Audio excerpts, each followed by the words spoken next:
Assalamualaikum warahmatullahi wabarakatuh. Kita tengok apa ni, akar atau bani yang sihat dia berwarna macam mana. Ni kita tengok jalan dia ni.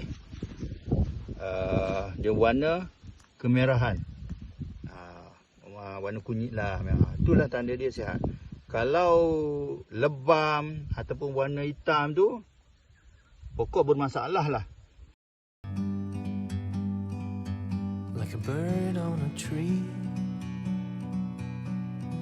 I'm just sitting here.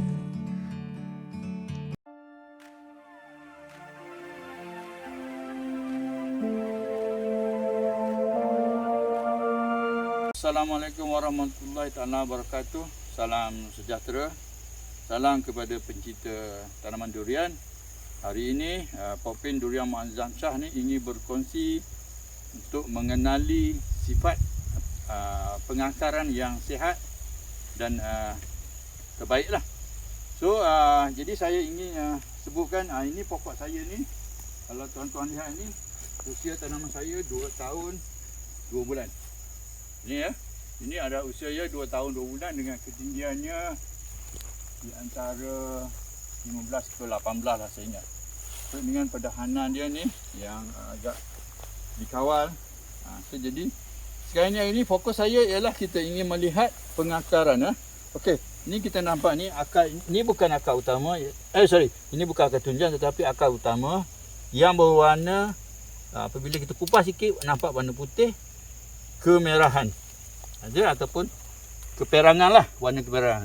Tapi kalau hitam itu bermakna dia telah melalui proses mati ataupun disebabkan oleh toksik, kerja-kerja yang seperti kerja-kerja kita meracun dan sebagainya. So itu yang dikatakan bahaya pada tanaman durian ni.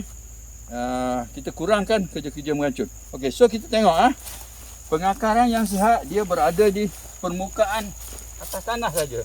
Dia sangat apa orang dia? Sangat nipis. So jadi pasal itulah kerja-kerja memotong rumput pun kita kena jaga. Ini dia sifat yang sangat memuaskan kita panggil akar utama, dan ni akar rambut, feeder root, dan ini akar ini sajalah yang mencari membekalkan makanan kepada pokok, seperti baja yang kita apply dan sebagainya, dia akan begini. Pasal tu saya mengamalkan kalau kerja-kerja membaja, saya ada bagi rock phosphate. So rock phosphate kita tabur di bahagian ni. Tapi baja kimia dan baja organik biasanya saya buat ke bawah. Mana saya buat ke bawah di sini 1/4 daripada jarak kanopi. So kalau kita lihat kat sini, dia telah hampir 5 kaki. 5 kaki dalam usia tanaman ni 2 tahun 2 bulan. So jadi dia telah mencapai tahap 5 kaki. So jadi dah hujung kanopi. So kalau kita tengok ni, kita boleh katakan dia mulai berada di hujung kanopi.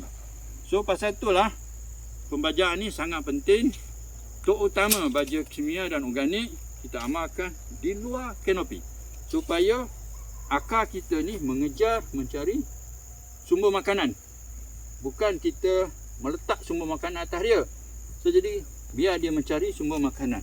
Sekiranya baja yang kita letak tu overdose, berlebih baja dan sebagainya, masa untuk dia menerima bekalan tu kita panggil dia boleh tapis lah. Sebenarnya bukan, tapi maksudnya dia peluang baja, contohnya kalau kita menggunakan baja yang kandungan N tinggi, dia berlaku peruapan dan sebagainya. So baki itulah yang dia terima. Jadi cara dia kita boleh mengenali kalau kita tengok kadar rumput kita.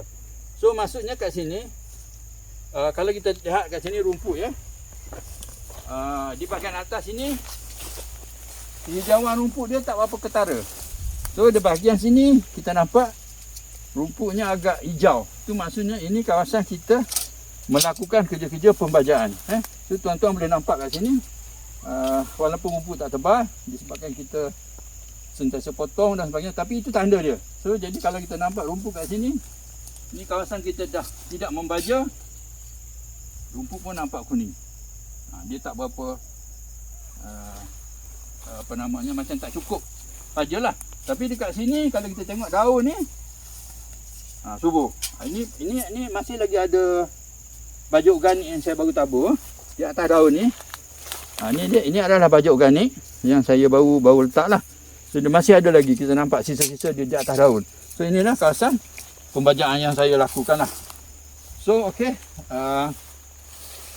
setakat ini sajalah perkongsian yang saya ingin maklumkan bagaimana Pokpin Durian Muazzam Shah ni menjaga dia punya mutu dan kualiti tanaman. So yang ini saya fokus kepada pembentukan akar rambut dan akar utama.